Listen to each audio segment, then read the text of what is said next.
Hey everyone, welcome to the 9th video in my series of Blender tutorials. This video is going to be about lighting. I'm no lighting expert. There's tons and tons of what they call lighting recipes out on the net. I'll just show you some of the basics that I go with. Again, it's all preference and you can kind of mess around with it. Okay, so here's my monkey. I'm just going to smooth him out. Him, her, whichever it is. Subsurf. So it at least looks presentable. Maybe give it some color, like red. The next thing I'm going to do is I'm actually going to add a plane. Size that out. Move the monkey just above. Like so. What color should I make the plane? Oh, I don't know. How about like a grayish bluish. I'll just do a render, hit F12, see what that looks like. So right off the bat you can actually see the reflection of one of the lights. There's obviously a light coming from this direction and there's a shadow there. So I've hit escape and I go to top view. I can see it's just this one light right here. And that's it. So the first thing I can do is I can grab it and move it. Say Shift D to duplicate it. Now I have two lights. Now you can see that there's a shadow. There's a shadow from this light here, and then the shadow from the other light is actually behind the monkey. So the recipe that I follow generally is I have one behind the camera, I have one to backlight the scene in the back here, and then I have another one at this far corner, but I usually grab that one and move it up somewhat. The back one I'll move down a little. I start with that. Now you'll notice there's shadows being cast by all of these lights, and you may not want to do that. So one of the things you can do is when you select a light, go over to the lamp panel here, and these are all your different types of lights, but you can click no shadow. If I click no shadow on this one, when I render again, hit F12, there will only be one shadow being cast by this guy right here, because he's the only one who has a shadow. So now you have several different types of light: sun, spot, hemi, area. I mostly use point, and once in a while I'll use spot. So if you zoom out, you can see I selected spot, but it's not actually pointing towards my monkey. And that's one of the things about the spotlight, is you have to point it towards. So I'll go to top view and see that it's still actually not pointed directly at my monkey. So that looks good, but it's way too big. If I hit F12, it's kind of covering the whole thing. I'm going to move this one out a little and this one out a little so we don't see that reflection. There we go. So you can mess with the shape, you can mess with the size. So I'll move the size down a little, or a lot. Let's see what that looks like. So you can actually see the outline of the spotlight. I'll move it down even more. There we go.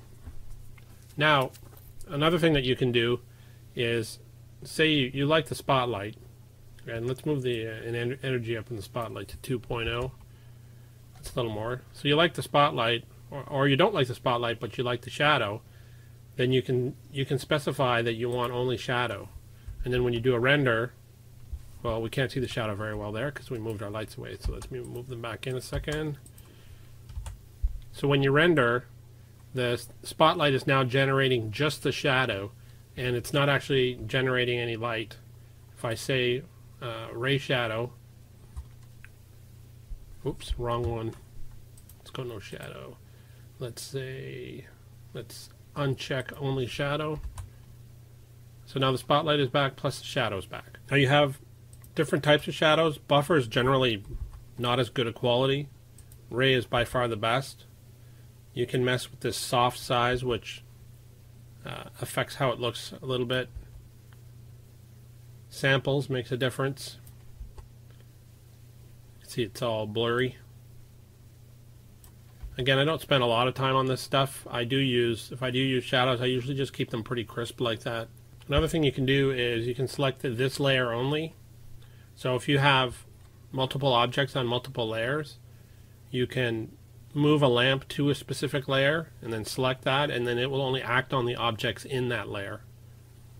Not something I use very often, but it's kind of cool. So I showed you sampling. The higher you go, the more soft the shadow becomes, if you're going for that effect. Then you have soft sides, which also affects blur. So if I go to 2, you can see what happens there. If I lower it, there's no blur. If I crank it, well, now it's almost gone. Let's go back down. You can see a bit of shadow there. I'll go back down to say 7, 6. Starting to come back. Now it's back, but it's a little more. It's a little blurry still. Now you see this glow here. If you're not fond of that, you can actually go here and reduce the hardness down to completely nothing. Now when you render it, it's gone, but of course so is your color.